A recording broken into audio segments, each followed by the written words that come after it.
Republican Congressman and MAGA favorite Matt Gaetz battling allegations of sex trafficking and sex with a minor. He has denied it all. He's been fighting back in public, sometimes on friendly turf.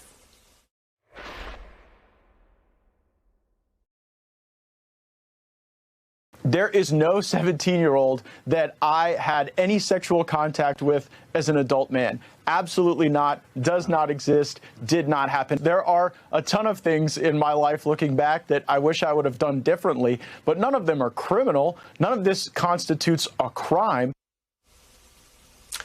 Gaetz continued to make his own defense there on air in person. That was with Newsmax. Federal investigators will be the ultimate arbiter of whether there's enough to charge a crime. And if so, then, of course, everyone has the right to a jury trial. As we've emphasized, Gaetz hasn't been charged yet, and he denies all these allegations, although he's facing a lot of problems with his indicted ally. Now, the next part of his defense, as he does the airwaves, is he's just like Trump. But they always come for the fighters, Grant.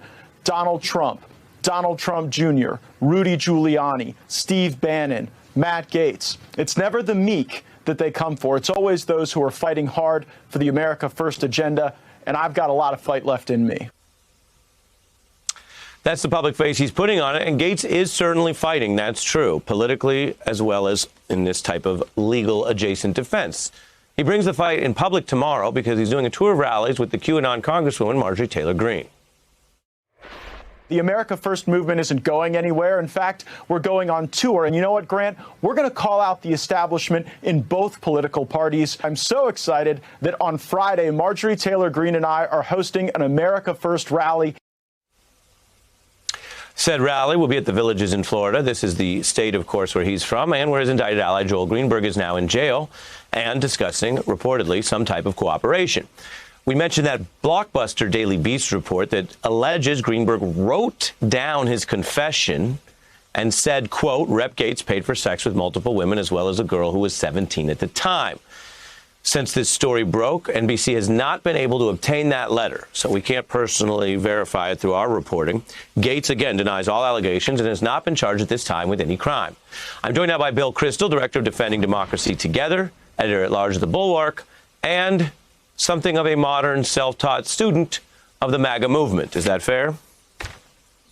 God, I guess I have to accept that. It's not really what I've ever wished to be my epithet, but go right ahead, Ari. Just call me that. Well, it's student of the MAGA. It's where that's going to be William Kristol, student of the MAGA movement. Oh my God. Well, I hear you. It's part of where you ended up in this political era. It may not be everything you've ever done or will do, Bill, but I tee that up because this is quite a set of salacious stories. We've heard from victim advocates and attorneys and others with concern for what, at least according to the feds in the Greenberg case, are already some victims, as well as open questions, which can only be resolved through fact gathering and due process about what, if anything, Mr. Gaetz may have done, and I say that in all fairness and seriousness. The wider context that I want to ask you about right now is how someone in this much trouble, rather than laying back or laying low, is doubling down on this MAGA attack, not only on Democrats or liberals or whatever, but also, as you just heard him say there, the establishment of his own party, Bill. He's taking a victory lap on Twitter today, an additional tweet relishing the fact that 3 months ago he went to Wyoming to attack Liz Cheney and say she shouldn't be House Republican chair. She survived that first assault in February, and now she may well lose next week. So he was ahead of the curve in attacking Liz Cheney, which is, when you think about it, really astounding, right? The Republican Party, the House Republican Conference, is now doing nothing to punish Matt Gaetz at this point, not even distancing themselves from him, not even criticizing him or being a little wary of him. But Liz Cheney is going to be probably deposed as Republican Conference number 3 next week. Why? For telling the truth. I mean, it's simple. For telling the truth and not bowing to Donald Trump. That's it, right? So that does to be a party that's pro Gaetz and anti Cheney. That's pretty astounding. Yeah, that's one way to put it. I want to play a little bit more again from him speaking out, and I say this to viewers, but sometimes, Bill, I have to keep saying it so it may not sound true, but it is. It is unusual for people caught up in serious federal criminal probes to go do spontaneous, repeated TV interviews. I know we have Giuliani, now we have Gaetz. We have a couple exceptions, but this is highly unusual, even for politicians. But here's a little bit more from the Gaetz interview. what you see from the government, I think, is really a politicization of the Department of Justice. And really that started under Barack Obama and Eric Holder, and then it continued over. I think there's a lot of swamp left to be drained at the Department of Justice. Bill, it sounds almost lazy, but is this effective? Where does this fit into the problem facing at least part of the Republican Party? I mean, I think I don't know that he's being foolish from his point of view. I mean, he's not giving any more information. So whether he can be indicted or not, and all the things his good friend were indicted for, and all the cash transactions, or I guess they're whatever they are, app transactions of cash to young women, and all that really unseemly and pretty disgusting stuff. Whether it's criminal, obviously, I don't know. But what he's doing now is attacking the prosecutors, right? That works politically often. We know that over the years, right? You discredit the prosecutors. Whether it would actually help at a trial, who knows? But it makes him a hero. He's persecuted. You know, he can't do much right now in terms of what the feds have, in terms of the actual evidence, in terms of criminality. But he can do a lot to help. I mean, being persecuted by the federal government, that's good for MAGA. I know, I'm not sure if he could, the best thing for him, if he could get to trial and get a hung jury, fantastic. He'll be a hero, you know? And so it tells you a lot about the movement, right? The victim is the self-understanding of the movement as being victims of the deep state, victims of the Biden Justice Department, even though the investigation was launched, of course, under Donald Trump, Donald Trump's Justice Department.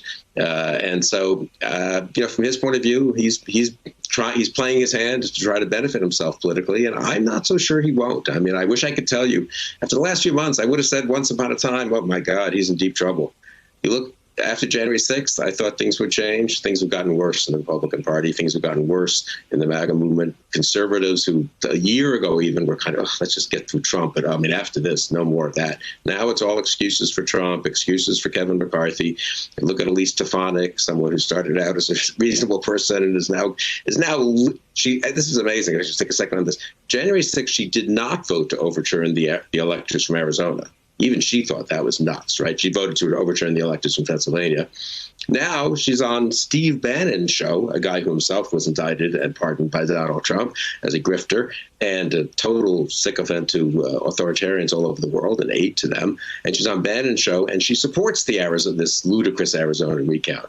I mean, the degeneration of the party is really astonishing, and Gaetz fits right in.